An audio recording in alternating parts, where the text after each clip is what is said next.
Para quem está acompanhando grupos da nossa igreja, de WhatsApp, quem tem contato com outros queridos, quem está acompanhando a mídia, está vendo quanto de água tem trazido tanto estrago para muitas cidades. Alguns irmãos aqui têm sofrido com parentes, passando por situações difíceis. E a gente fica se perguntando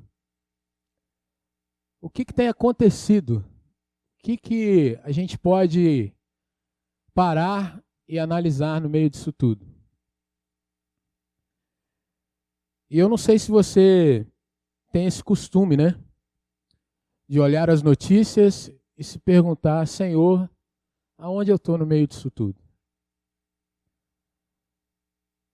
É interessante, irmãos, que, por exemplo, a cidade perto de nós aqui, Manhuaçu, muitos irmãos aqui têm familiares ali, né? Nem chover, choveu. Mas ficou alagado. Por conta de águas que descem de outras cidades para lá. Outras tantas a gente vai vendo o susto e, ao mesmo tempo, a nossa igreja podendo assumir algumas posições.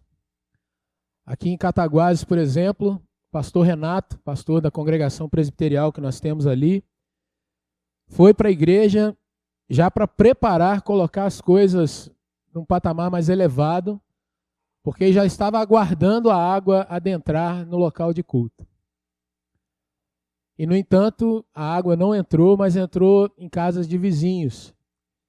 E hoje ele mandou fotos da igreja estar acolhendo pessoas desabrigadas, servindo café para essas pessoas, estendendo a sua mão ali. Quando você pensa nesse tanto de água, será que vem alguma lembrança bíblica na sua mente? Vem ou não vem? O que vem à sua mente? Dilúvio.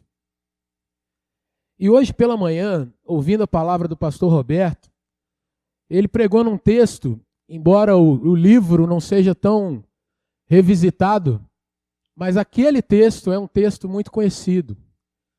Um texto que fala dos dias de Miqueias, dias em que os homens tinham praticado e estavam praticando tanta maldade. E no meu coração veio exatamente a questão de nós passarmos por essa questão de águas nesses nossos dias, mas talvez a gente possa pensar que os nossos dias são bem parecidos com os dias de Noé. E eu quero convidar você a abrir sua Bíblia comigo em Gênesis, capítulo 6. E nós vamos nessa noite trabalhar uma temática, vivendo como Noé, nos dias como os dias de Noé. Aprendendo algumas verdades com esse que compõe o quadro dos primeiros crentes da Bíblia, um dos primeiros pilares da fé, e observar, irmãos, como a Bíblia atravessa de fato as décadas, os séculos, os milênios, e fala com tantas pessoas quantas querem ouvir de fato uma palavra do Senhor para suas vidas. A narrativa que nós vamos abordar envolve os capítulos 6, 7, 8 e 9 de Gênesis. Mas eu vou ler apenas 13 versículos. Capítulo 6, dos versículos 5 a 18, que vão nos dar um panorama do que eram os dias de Noé e por que então Deus agiu como agiu. E a partir de então nós vamos caminhar um pouco dentro da palavra do Senhor e aprender com aquele grande herói do passado. Gênesis 6, a partir do versículo 5, nós lemos assim: Viu o Senhor que a maldade do homem se havia multiplicado na terra, e que era continuamente mal todo o desígnio do seu coração. Então se arrependeu o Senhor de ter feito o homem na terra, e isso lhe pesou no coração. Disse o Senhor: Farei desaparecer da face da terra o homem que criei, o homem e o animal, os répteis e as aves dos céus, porque me arrependo de os haver feito. Porém Noé achou graça diante do Senhor. Eis a história de Noé. Noé era um homem justo e íntegro entre os seus contemporâneos. Noé andava com Deus. Gerou 3 filhos, Sem, Cã e Jafé. A terra estava corrompida à vista de Deus e cheia de violência. Viu Deus a terra e eis que estava corrompida, porque todo ser vivente havia corrompido seu caminho na terra. Então disse Deus a Noé: resolvi dar cabo de toda a carne, porque a terra está cheia da violência dos homens. Eis que os farei perecer juntamente com a terra. Faze uma arca de tábuas de cipreste. Nela farás compartimentos e a calafetarás com betume por dentro e por fora. Deste modo a farás, de 300 côvados será o comprimento, de 50 a largura e a altura de 30. Farás ao seu redor uma abertura de 1 côvado de altura. A porta da arca colocarás lateralmente. Farás pavimentos na arca, um embaixo, um segundo e um terceiro. Porque estou para derramar águas em dilúvio sobre a terra para consumir toda a carne, em que há fôlego de vida debaixo dos céus. Tudo o que há na terra perecerá. Contigo, porém, estabelecerei a minha aliança. Entrarás na arca, tu e teus filhos, e tua mulher, e as mulheres de teus filhos. Até aqui, para a nossa iniciada nessa mensagem dessa noite. Eu peço que você mantenha a sua Bíblia, a sua mão, porque nós vamos visitar mais alguns textos. Irmãos, quando nós pensamos nesses nossos dias, e eu não quero aqui de início trazer nenhuma ligação direta entre o que nós vemos acontecendo, principalmente no nosso país, perto de nós, e o que é que acontece agora nesses dias. Mas é uma realidade que todas as vezes que você traça um panorama da nossa nação, você vai ver que nós estamos mergulhados num panorama de corrupção moral, num panorama de paganismo. Nós temos visto os homens desprezando cada vez mais aquilo que é natural, aquilo que é o seu comum, aquilo que é a sua essência, e querendo viver de uma forma antinatural. As pessoas não querem conviver com a sua forma física, se mutilam, se pintam, se bordam, colocam acessórios, querem mudar a sua estrutura essencial para uma outra diferente dessa. As pessoas têm estado desprezando cada vez mais aquilo que tem sido construído, a estrutura moral que nós temos de séculos, de décadas, de milênios, e querem colocar uma outra onde não há nenhum padrão, cada um vai fazer como bem lhe entender. Nós vemos, irmãos, que as pessoas têm estado cada vez mais obstinadas pelo seu prazer individual, a despeito de qualquer outra coisa. O que importa é que eu saia me divertindo, eu tenha alguma coisa que me console, que me conforte, ainda que as pessoas se escandalizem, ainda que as pessoas se sintam ofendidas ou desprezadas, o que importa é a minha individualidade, aquilo que eu desejo, aquilo que eu quero. E isso, meus irmãos, é um panorama que você vai de norte a sul do nosso país e você vai ver que a nossa sociedade tem ido para esse lado. As pessoas também, irmãos, de uma outra vertente, têm cada vez mais produzido uma religiosidade misturada. Há um sincretismo dominante no nosso país. E você vê gente que num dia está cultuando uma divindade, está trabalhando para colocar a sua oferta, a sua adoração diante dessa divindade, e num dia diferente, a partir de uma outra motivação, aquela pessoa oferece um culto totalmente distante ao que tinha sido oferecido no dia anterior. Não é incomum você ver pessoas que de repente vão num serviço cristão, ali colocam a sua adoração ao chamado Filho de Deus, e no outro dia elas estão acendendo velas das demais cores, colocando as suas oferendas às chamadas orixás, aos chamados orixás, às entidades. As pessoas têm participado de cultos evangélicos e levam para dentro de casa objetos que vão abençoar os seus lares. Não é uma exclusividade de religiões fora do protestantismo, muito pelo contrário. É muito comum você ver irmãos que levam para sua casa uma arcazinha ungida, coloca num lugar de destaque dentro do seu lar. Aquilo ali, segundo ele, vai levar a bênção de Deus para sua casa. E eles não têm percebido que isso também é paganismo. Isso também é afrontar ao Deus que exige para si exclusividade de culto. Não é incomum nós vermos dentro do nosso arraial irmãos que fazem as suas preces, as suas orações pela manhã e depois vão passar em algum lugar e acabam tomando cuidado se estão passando debaixo de uma escada, se encontra com um gato preto, se aquilo que está escrito no jornal está dizendo alguma frase que ele tem que tomar cuidado. Afinal, ele olha para o zoroastrismo e vê ali também alguma coisa que ele precisa se preocupar. Paganismo. Nós vemos, irmãos, pessoas que vão a cultos e na virada do ano saem para colocar as suas oferendas em barquinhos. Gente que participa de círios e gente que depois vão para terreiros.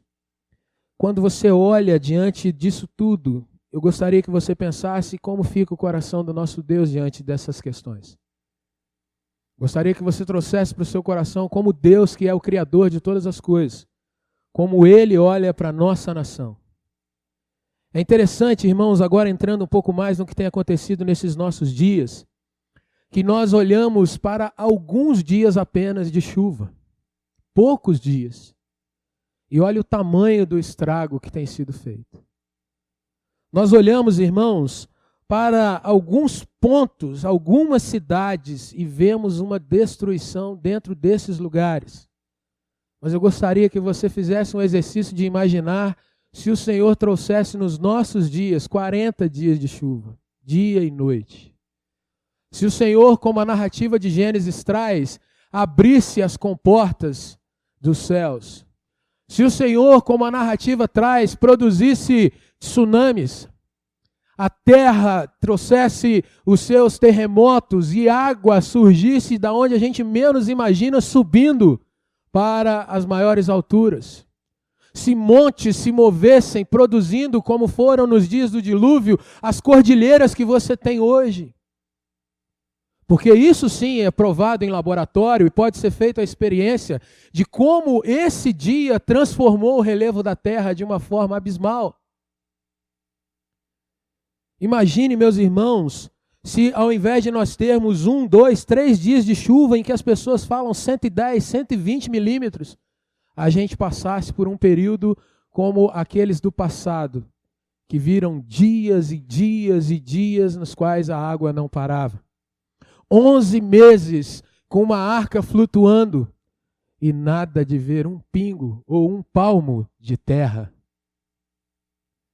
Ainda assim, irmãos, a gente pode olhar, e eu acho fantástico isso, porque mesmo os maiores incrédulos, eles veem hoje que a chuva não vai trazer mais aquela destruição que houve no dilúvio.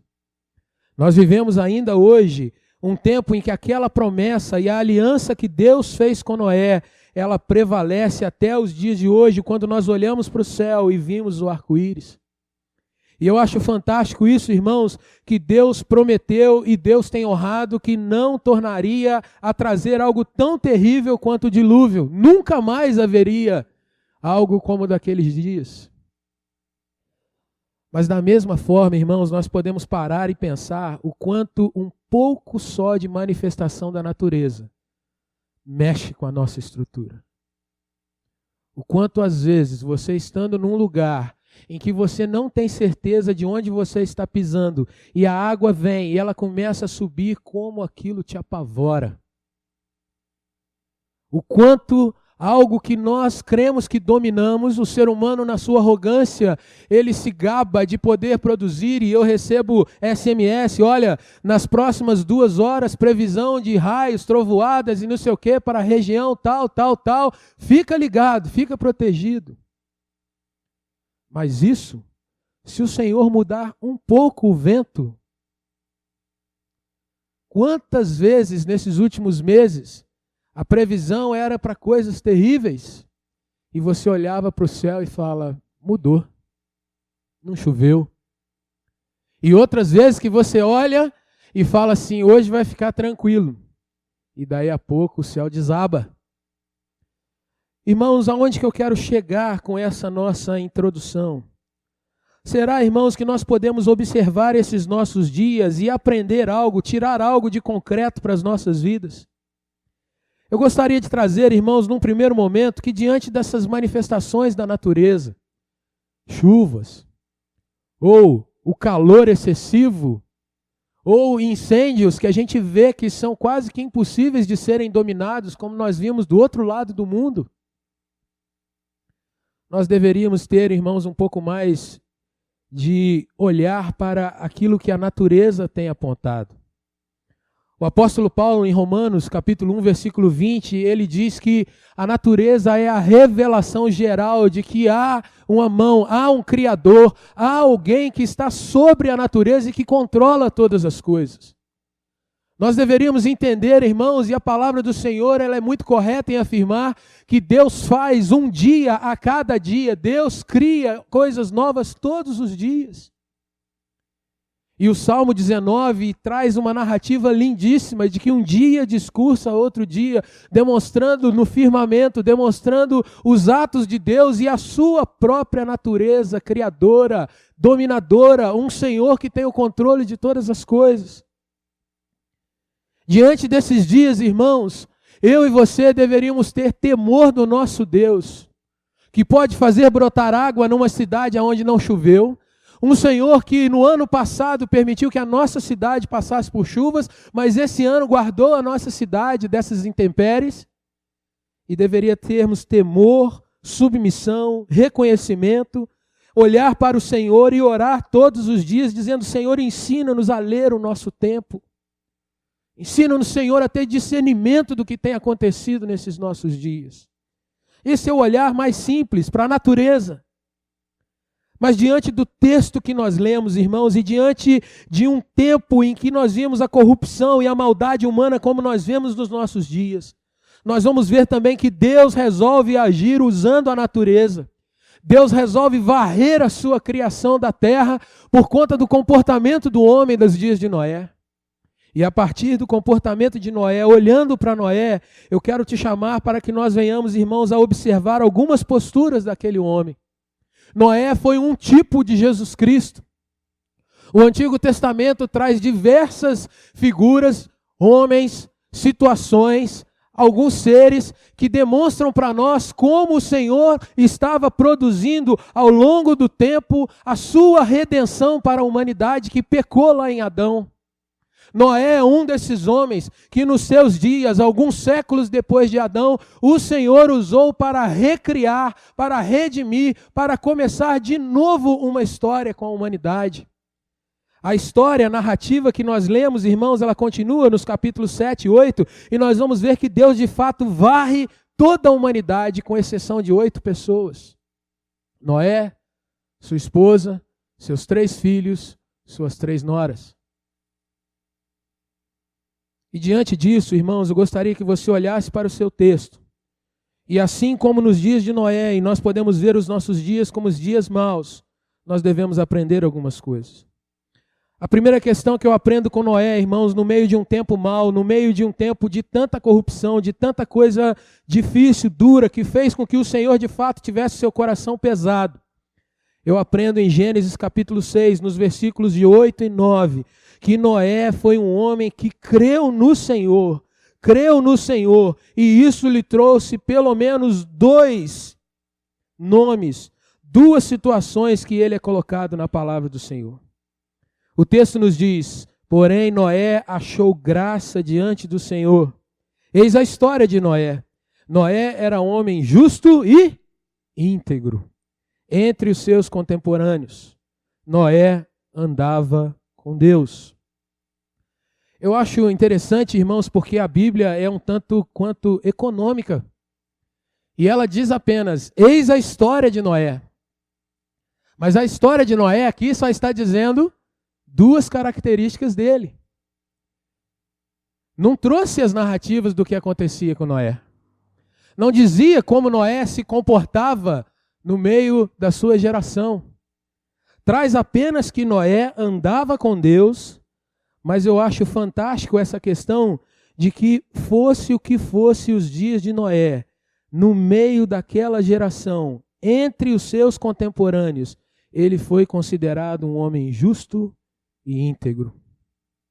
Quando nós queremos investigar o porquê isso acontecia, irmãos, nós vamos precisar vasculhar um pouco mais da palavra do Senhor, então eu peço que você marque esse texto. Coloque o seu dedo aí, ou aquela fitinha que vem no meio da Bíblia, e vamos lá para o Novo Testamento, no livro aos Hebreus, capítulo de número 11. Por que Noé era um homem chamado justo e íntegro? Por que nós podemos afirmar que isso lhe foi imputado? Porque ele creu no Senhor. Hebreus 11 vai nos responder. Hebreus capítulo 11, versículo 7 nos diz assim: pela fé, Noé, divinamente instruído acerca de acontecimentos que ainda não se viam, e sendo temente a Deus, aparelhou uma arca para a salvação da sua casa, pela qual condenou o mundo e se tornou herdeiro da justiça que vem da onde? Da fé. Meus irmãos, Noé foi chamado justo, íntegro, porque creu na palavra do Senhor. Não havia, meus irmãos, nenhuma nuvem no céu sobre Noé.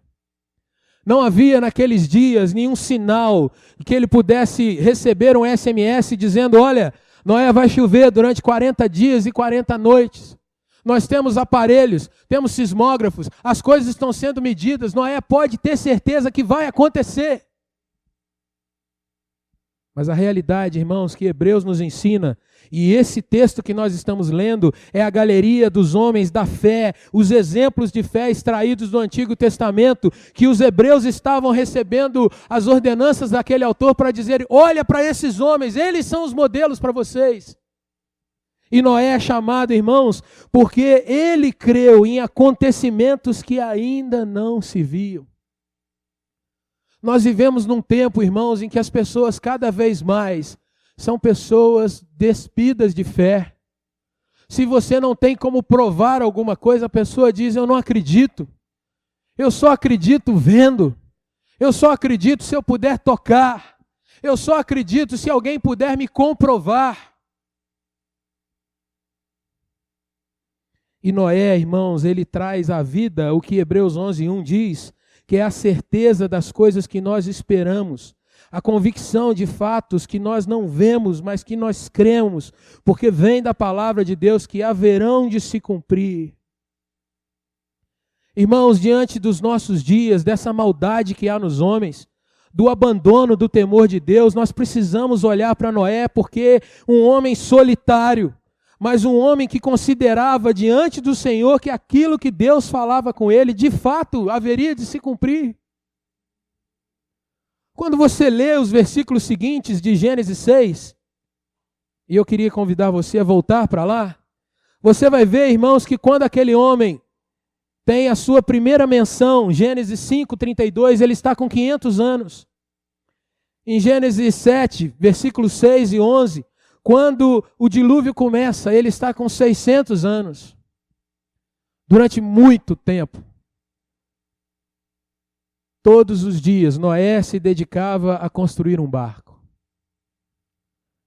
Pensa você, nesses nossos dias, as pessoas com seus costumes, com as suas práticas, com os seus sonhos. As pessoas querem construir coisas para si mesmas, elas querem deixar para seus familiares, as pessoas desejam usufruir desses dias, e de repente você é alguém que diz: olha, de tudo aquilo que eu recebo, eu separo uma boa parte para que eu possa contribuir com o reino de Deus.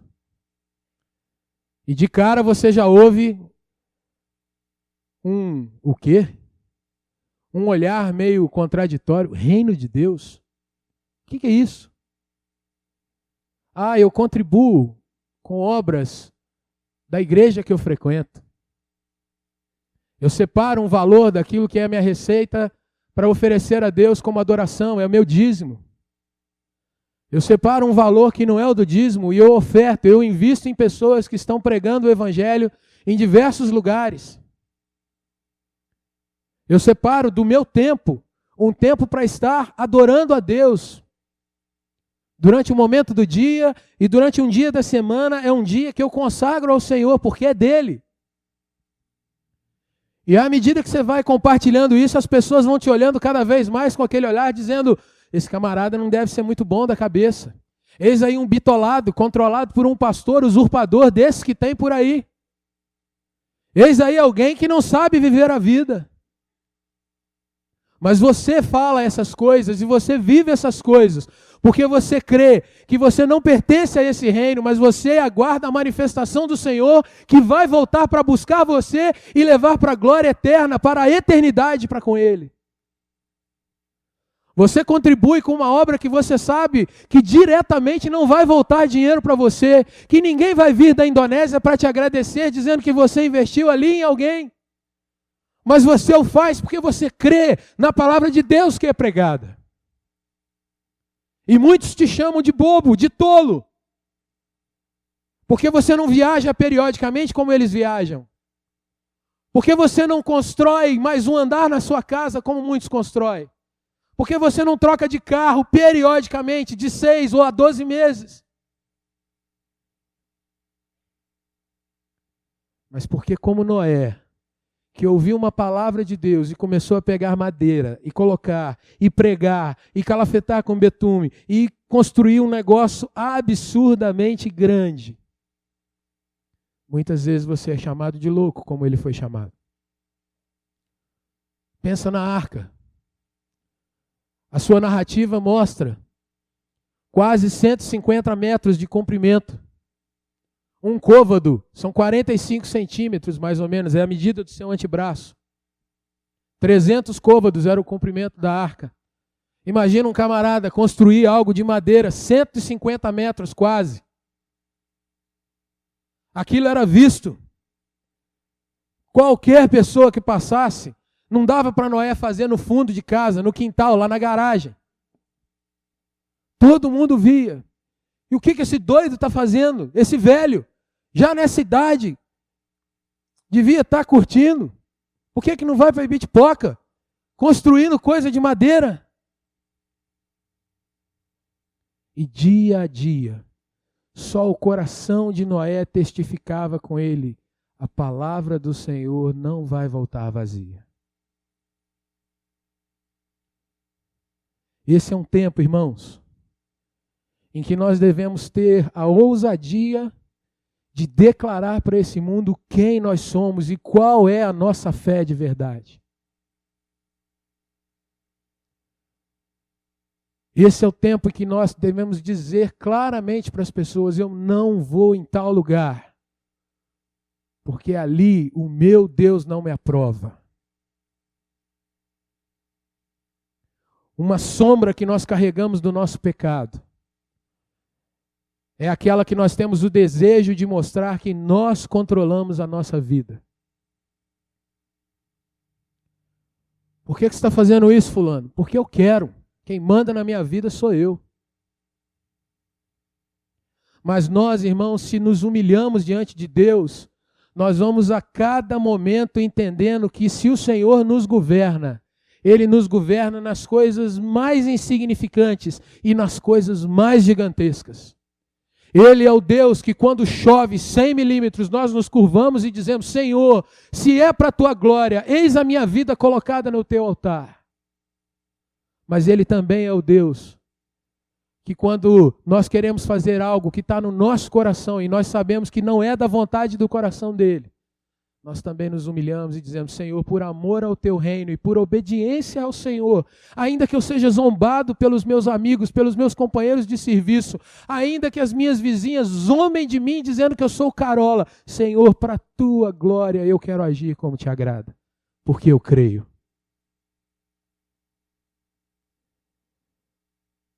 Irmãos, Noé creu. Mas a segunda questão que eu aprendo com Noé é que a crença dele vai muito além das palavras. Eu tenho absoluta certeza, irmãos, que nesse universo nosso aqui, se eu desse uma de Abraão, não aquele, mas esse, e falasse com você assim: vira para a pessoa que está do seu lado e pergunta se ele ama Jesus. Você tem dúvida de que 90% de nós, pelo menos aqui, iríamos responder que amamos?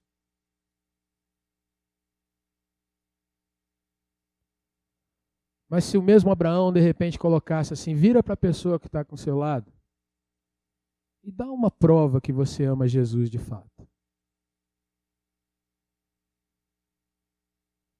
O que te mostra que de fato o seu discurso tem prática?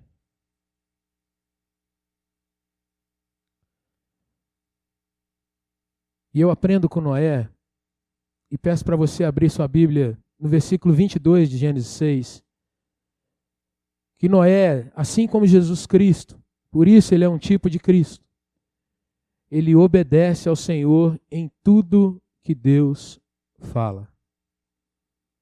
Deus deu a medida da arca, Deus falou com ele o que ia acontecer, Deus falou que ia colocar bicho ali dentro, que Noé deveria separar, mostrou como é que era, 2 a 2, a espécie. Mais lá na frente você vai ver que alguns grupos de animais entraram numa quantidade maior, mas o que chama a minha atenção e o que eu quero comunicar a você nessa noite é que em tudo que o Senhor falou, a Bíblia diz, assim fez Noé, consoante, conforme, literalmente como Deus lhe ordenara. E eu acho fantástico que o capítulo 7, versículo de número 5, a repetição acontece. E tudo fez Noé, segundo o Senhor lhe ordenara. Meus irmãos, como é fácil nós falarmos que somos crentes. Como é fácil nesses nossos dias, irmãos, a gente declarar: conhecereis a verdade vos libertará. Como é fácil, meus irmãos, nós chamarmos de irmãos as pessoas dos mais diferentes credos. Porque, afinal de contas, esses são dias em que nós somos chamados a ser inclusivos, a sermos aqueles que amam a diversidade, seja qual diversidade for. Hoje é o tempo em que você não pode dizer para as pessoas: olha, eu não concordo com tal coisa. Porque você é absurdamente taxado por algum tipo de situação que você sabe que não é, mas que o mundo tem feito pressão para que você passe a acreditar naquilo. Retrógrado, fundamentalista, você é alguém de mente fechada, você é herdeiro do fascismo e por aí vai.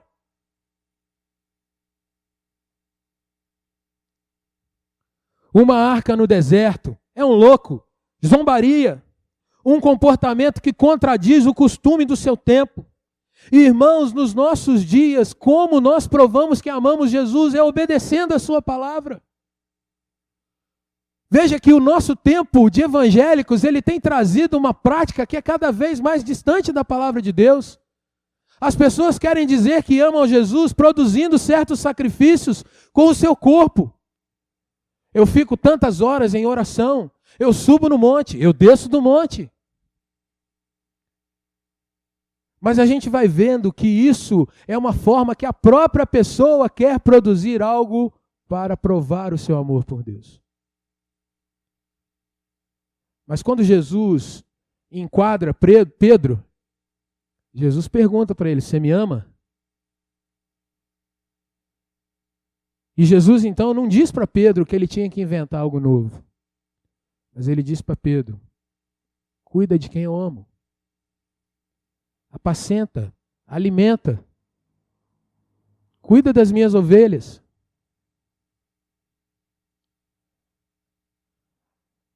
Eu acho um exemplo muito bacana, irmãos, que muitas vezes nós queremos dizer que amamos alguém, mas queremos fazer do nosso jeito a prova de que amamos. Nós queremos mostrar que amamos o outro e queremos dar um presente. Mas nós queremos dar um presente que nos agrada. Para dizer para o outro: olha, eu gostei tanto disso aqui, achei a sua cara. E aí a pessoa recebe aquilo ali e fala assim: de fato, deve ter te agradado bastante. Mas lá no coração ela está dizendo: nossa, não gostei nem.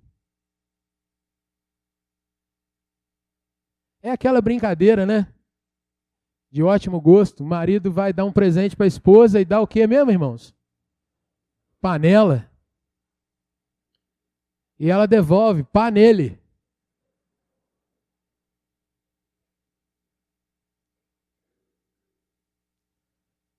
Se eu amo alguém, eu preciso aprender a olhar o coração desse alguém. Quando o povo de Deus recebe os 10 mandamentos no deserto, Deus estava falando com aquele povo como eles deveriam adorá-lo, porque ele iria receber aquela adoração que fosse prestada. Não terás outros deuses diante de mim. Não faça imagem, escultura, não as adore. Não tome o meu nome em vão. Honra teu pai e a tua mãe. Guarda o dia de sábado para o santificar. Não matarás, não adulterarás, não roubarás, não cobiçarás a mulher do teu próximo. Não dirás falso testemunho. Isso agrada ao meu coração, era o que Deus estava dizendo àquele povo. Mas quando você vai ver mais à frente, um povo que estava celebrando e ao mesmo tempo pensativo porque achou que Moisés tinha sido morto, aquele povo resolve fazer a sua adoração. E aí eles se esquecem do que Deus tinha dado e falam, vamos fazer um bezerro. Pô, bezerro é legal. Então bota aí, tem que ter esse tamanho, pega o ouro lá. Aquilo estava no coração deles e não no coração de Deus. Noé, faz uma arca. Meu irmão da primeira igreja presbiteriana, nessa noite, se você ama Jesus, se você crê no Senhor, aprenda e dedique-se a obedecer aquilo que a palavra do Senhor traz para você. Não invente. Irmãos, o nosso Deus não faz barganha. Ah, hoje eu faço do meu jeito. Então é o seguinte, churrasco lá em casa. E a gente toca o tumulto. E no outro dia, Senhor, hoje é o teu dia, é dia da adoração. Vim te ofertar um negócio, afinal de contas, isso acontece no carnaval. 4 dias de festa e o último passa cinza na testa. Noé obedeceu. Ele é, irmãos, um tipo de Jesus, porque a palavra do Senhor nos ensina que Jesus não ficou agarrado à sua autoridade, à sua grandeza, à sua glória. Mas ele deixa tudo isso diante do Pai e ele se torna um de nós porque era um ser humano que precisaria morrer para pagar e fazer a propiciação pelos nossos pecados. Ele sabia que tinha que ser humilhado e foi até a morte de cruz. E Jesus não inventa, ele não dá rodeios, ele não tem atalhos, mas ele vai até o fim. E Filipenses traz isso, que ele foi até a morte de cruz para nos salvar. Ele obedeceu a todos os preceitos que estavam estabelecidos. Por isso o Pai lhe deu o nome que está acima de todo nome. E diante desse nome se dobre todo o joelho no céu, na terra e debaixo da terra. Irmãos, quantos nós queremos de fato ser chamados de amigos de Deus? Crentes que têm o coração no Senhor. Quantos de nós, irmãos, queremos ter uma vida em que a gente se levante de manhã e fale, Deus, meu coração está diante de Ti. E o Senhor não exige de nós, irmãos, que nós nos embrenhemos em sacrifícios, em mutilações, em acender coisas, em colocar objetos que sejam consagrados. Deus deseja de nós o que Ele sempre diz, um coração quebrantado, um espírito contrito, um homem, uma mulher que decide obedecer ao Senhor. Meu filho, fala desse jeito. Leia essa palavra, meu filho, meu espírito está contigo. Crie domínio próprio com as coisas, abra mão daquilo que agrada o teu coração, coloque o teu coração na minha presença. Não invente. Mas aquele texto de Hebreus que nós lemos, irmãos, ele traz algo fantástico, Hebreus 11:7, e agora eu vou repetir para você. O texto diz que Noé, com a sua prática, enquanto ele construía aquela arca, o texto de Hebreus diz que ele condenou o mundo ao seu redor. E veja, quando um crente está obedecendo ao Senhor, ele está colocando tudo que está ao seu redor diante de Deus, para que o Senhor faça o contraste em quem é obediente à sua voz e quem não é. Enquanto um homem coloca a sua família dentro de uma arca, toda uma geração é exterminada, porque zombara daquele homem, mas não zombara dele, zombara do Senhor que deu aquela ordem para ele. O texto ainda diz mais, que Noé se tornou herdeiro da salvação naquela época. Passou como se fosse num batismo, Ele passa por aquilo ali. Mas eu acho fantástico, irmãos, que por que Noé condena o mundo ao seu redor? E por que, irmãos, ele fala para nós hoje que nós devemos obedecer?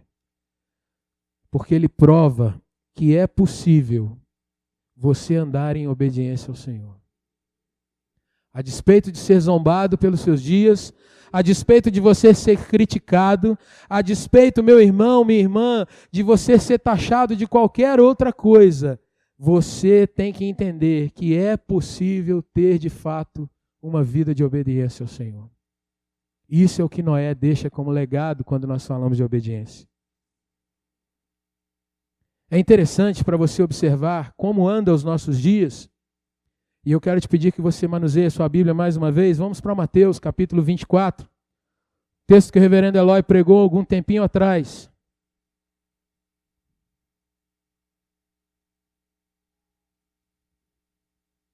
Mateus 24. E eu quero destacar uma expressão nesse texto.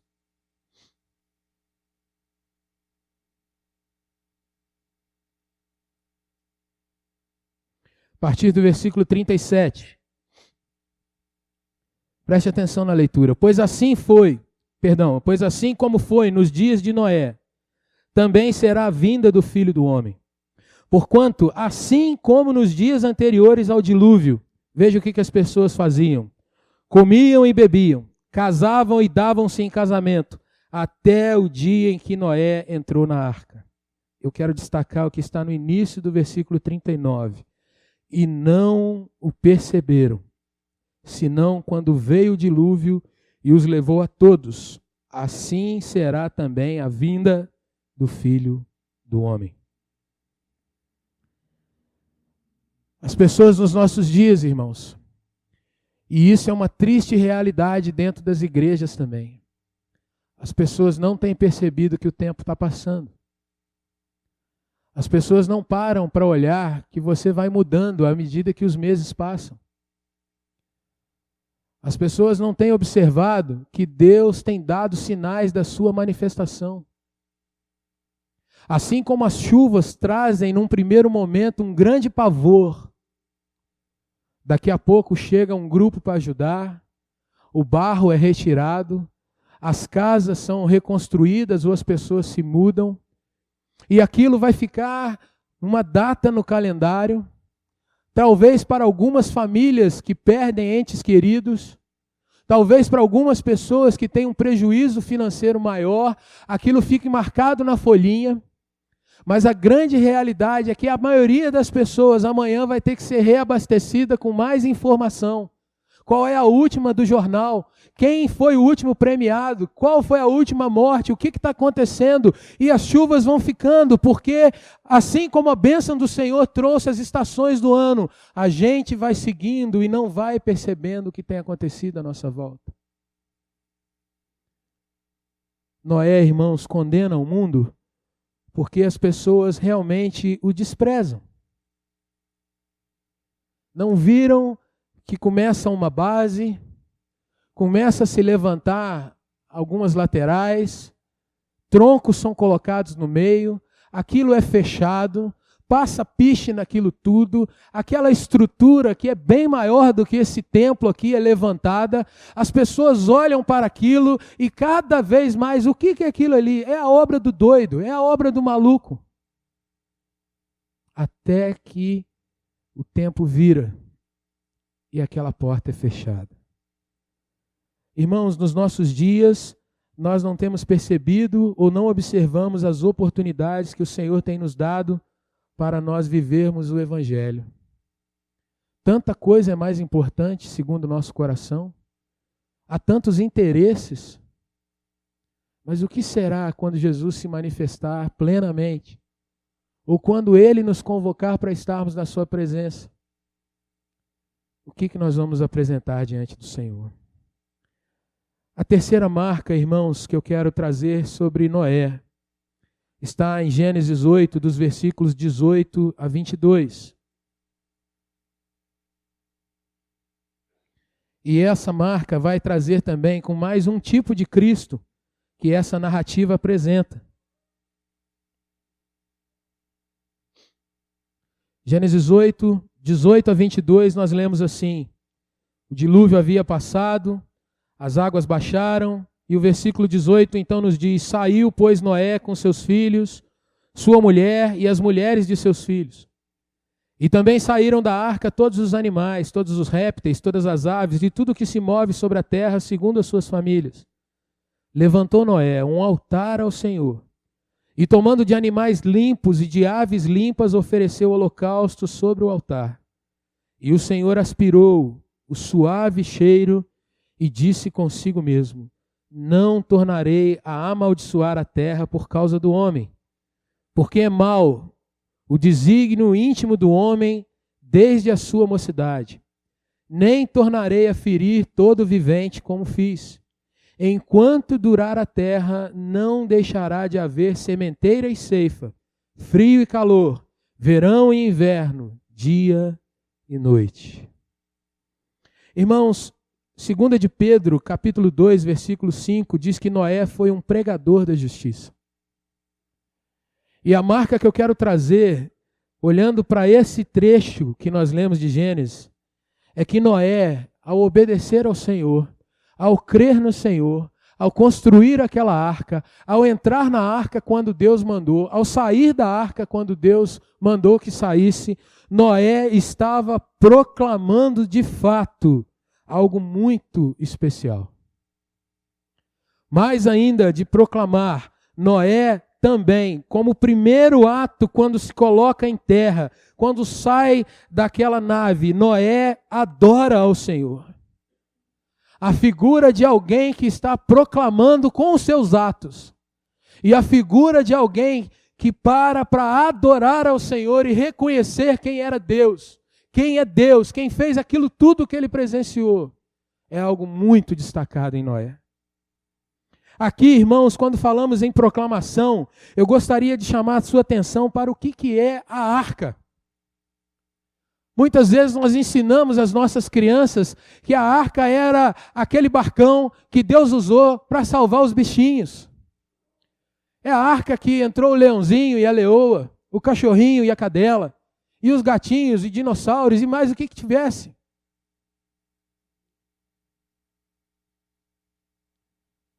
Mas a arca, ela também é, e isso é para nossa visão, nós adultos, nós crentes, a arca também era um tipo de Cristo.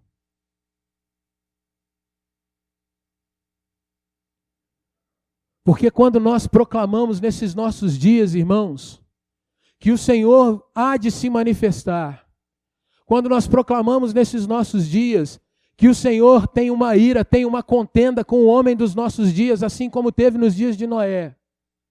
Quando nós anunciamos salvação, nós vamos dizer que só em Jesus Cristo nós somos livrados da ira do Senhor. Os apóstolos, discípulos sabiam disso. Atos 4:12, eles declaram: e nós não pararemos de anunciar, porque só há um nome pelo qual importa que sejamos salvos, Jesus Cristo. Irmãos, assim como nos dias de Noé, as pessoas que entraram dentro da arca foram salvas. Quem ficou do lado da arca, ainda que socasse, esmurrasse, xingasse a Noé, naquela hora não havia mais jeito. As pessoas poderiam estar muito próximas, mas estavam completamente perdidas. Nos nossos dias, irmãos, muita gente tem estado perto de Jesus, mas não tem estado em Jesus. Nós vemos crentes, irmãos, que falam o nome de Jesus a todo tempo. Proclamam Jesus de uma forma completamente displicente. Nós vemos crentes que fazem piadas com o nome do nosso Deus. Nós vemos a falta de temor nos nossos dias por aquele que comprou a nossa salvação. Mas a grande realidade, irmãos, é que é algo tão forte que se nós não estamos dentro de Cristo, se nós não estamos completamente protegidos com Cristo, não haverá salvação. E se você ler o relato de Gênesis, no capítulo 7, versículo 16, você vai ver que Noé adentra aquela arca. Ele, naquela hora, poderia se lembrar, tem um vizinho que eu gosto, tem um parente que eu queria chamar, mas Gênesis 7,16 diz que Deus fechou a porta atrás dele. Quem era a autoridade era o Senhor. E, irmãos, assim como a arca representa a salvação daquela família, nos nossos dias nós precisamos lembrar que a porta ainda está aberta, é tempo ainda de proclamarmos Jesus, mas chegará o tempo em que o próprio Deus fechará a porta. E quem estiver perto de Jesus, mas não estiver nele, não herdará o reino dos céus. Isso traz a gravidade do que é ser um cristão nesses nossos dias. Isso traz, irmãos, temor e tremor ao meu coração.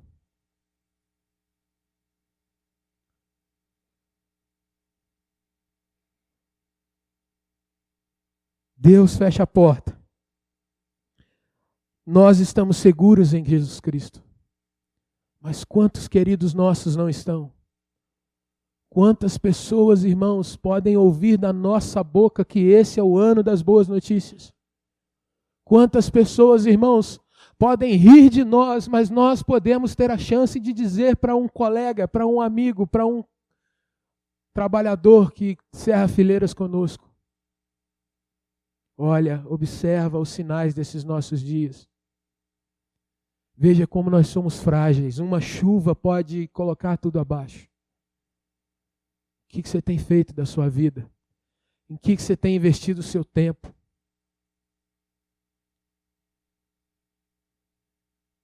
Quanta gente sai para comemorar. E quanta gente dizendo, vou me refrescar. E qual é o mal de repente tomar uma gelada? E nesses nossos dias, a gente vê que uma gelada misturada com alguma coisinha estranha traz um estrago que a gente vai vendo na mídia. Mas a segunda parte dessa mesma palavra, que Noé proclama enquanto age, mas ele não esquece de adorar a Deus. Noé sai da arca, pega alguns animais que são animais limpos, propícios para o sacrifício, coloca aquilo tudo diante do Senhor no holocausto, ele queima aqueles bichos. E ele reconhece ali que Deus operou tanto o inspirar para que ele construísse aquela barca. Deus lhe deu força para que ele construísse. Deus lhe preservou das acusações e zombarias. Deus fez com que viesse água por todos os lugares. Deus preservou aquela embarcação no meio de tanta água. Deus deu alimento para que durante 11 meses aquele homem passasse naquele episódio. E Deus o colocara em terra seca novamente. Meus irmãos, Noé construiu a arca com todas as medidas e formatos que o Senhor lhe ordenou.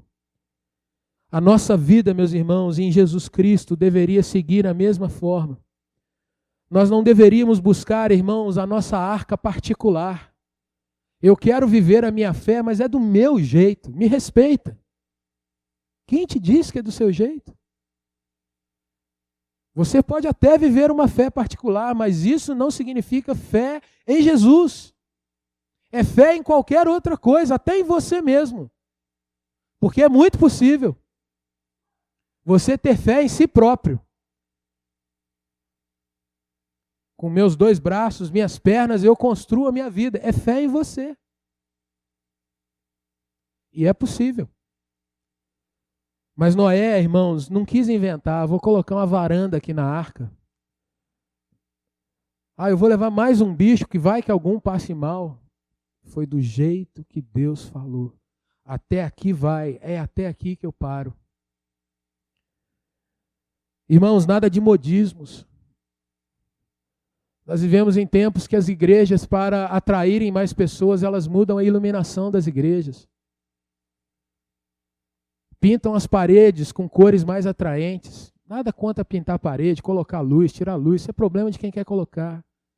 Mas não é isso que de fato vai atrair o coração do Senhor. Nós vivemos num tempo, irmãos, em que as pessoas fazem concessões ao seu ego.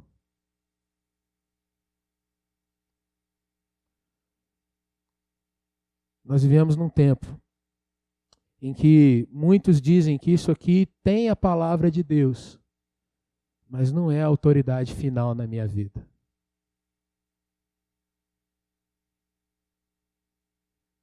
Com meu namorado, a minha namorada, a Bíblia é legal, mas eu resolvo conforme a gente vai andar.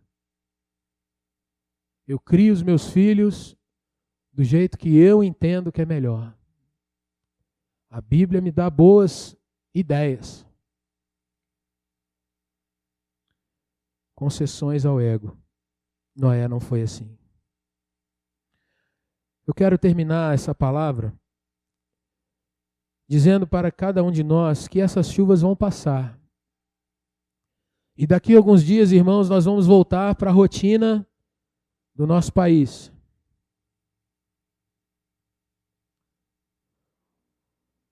Mas eu gostaria que você olhasse um último texto que está no Salmo 29, versículo 10. E eu quero terminar com esse versículo, trazendo para o nosso coração que toda manifestação da natureza é uma oportunidade para nós sabermos que o Deus soberano tem controle sobre todas as coisas. O que eu concluo com isso, irmãos?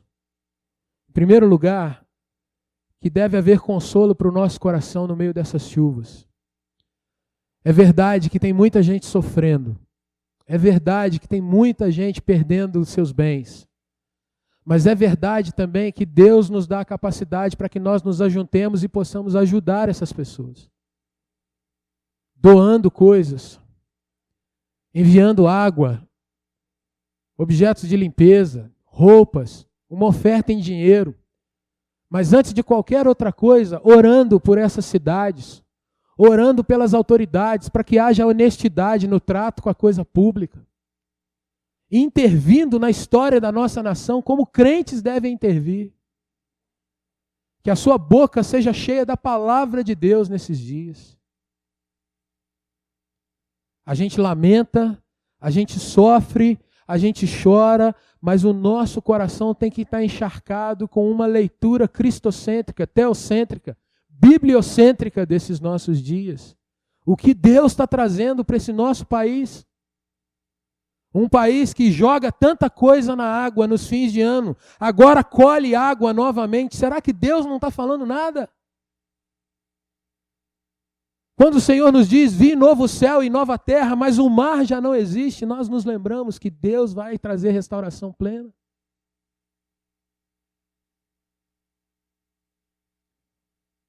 A segunda questão, meu irmão, é você abrir os seus lábios, lendo os seus dias, proclame de fato que nós não estamos apenas diante de fenômenos naturais, repetitivos, que são muitas vezes aleatórios, de acordo com as circunstâncias de temperatura e pressão.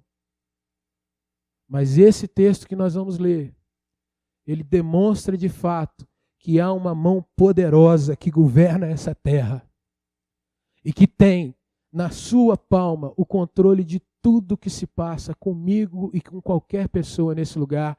Conheçam essas pessoas a Jesus ou não, elas estão na mão do Senhor. Vamos ler juntos e finalizar essa mensagem, Salmo 29, 10. O Senhor preside aos dilúvios, como rei, o Senhor presidirá para sempre. Mais uma vez. O Senhor preside aos dilúvios, como rei, o Senhor presidirá para sempre.